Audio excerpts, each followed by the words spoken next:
Ubukumkani besizwe sabaThembu sibize imbizo yosapho lamaDlomo, iinkokheli zomthonyama kunye nabahlali komkhulu eBumbane kufutshane naseMthatha kwiphondo laseMpuma Koloni namhlanje. Lembizo izakubonisana ngokubuya kukakumkani Zwelibanzi Buyelekhaya Dalindyabo eluvalelweni ekupheleni kwalonyaka uphelileyo. Ngoku ke siqhagamshelana ngqo kunye nentatheli yethu elandele linqaku Lwandile Mbulali ekomkhulu eBumbane iza kusichazela ngokuqhubekayo ngoku. Lwandile, masikwamkele Lembizo bekulindeleke ukuba iqale ngentsimbi ye-11 yintoni ingxaki? Mandibulise kubabukeli, ndibulise nakuwelisa.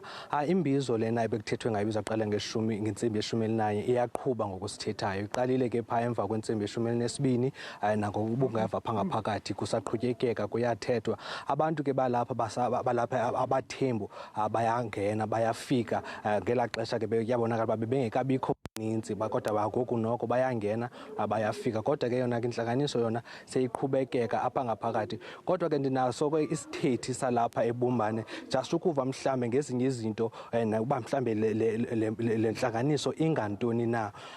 Tatomkhulu, mhlambe le ntlanganiso ingantoni kwaye apha eBumbane mhlambe usebukhona ukubambisana?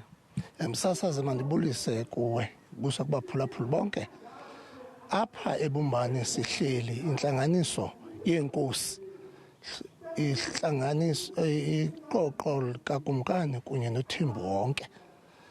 Ndawuqala apha unikwa umkhombandlela ekubeni ukumkani Zwelibanzi ebuyile etilongweni. Okwesibini, ibamba kumkani unyanakhe uzanelizwe unika ingxelo kubaThembu emveni ukumkani Zwelibanzi ebuyile etilongweni. Into yokuba kusekucwangco, kusekho into yonke nembeko, isekhona nabaThembu besaluleka oko ukumkani uZwelibanzi wangabikho phakathi kwethu. Mhlawumbe zikhona izizathu zokuba ukumkani uBuyelekhaya Dalindyabo angabikho yena kuntlanganiso? Ukumkani Msasazi nabaphulaphula akabakho kule ntlangano njengenimbone ngekho Msasazi. Phaya kulaa ndlu yakhe isedolophini apho ukhokho khona imiqathango ebeyinikwe ngurhulumente ngexesha lokuphuma kwakhe etrongweni.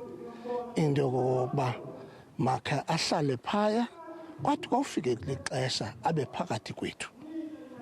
Yile nto nibone ngekho ke ngoku apha. Kuyavakala uba benikhe nayombona phayana mhlambe kwathiwa nikundothile. Ingaba bukhona ubunyani kwezo ngxelo?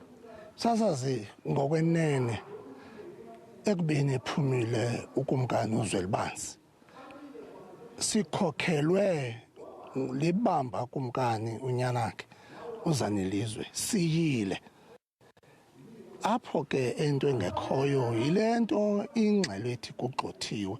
Asigxothwanga Msasazi, into kunayo nje ngenxa ebefika ediniwe wacela ke into yokuba makhe ke sime uza kwenza indlele into yokuba asibize sizokwazi ukumenzela indlela. Yaye Msasazi, uZwelibanzi useyikumkani yethu. Masibulele kakhulu. Nkosi kakhulu aZwelibanzi.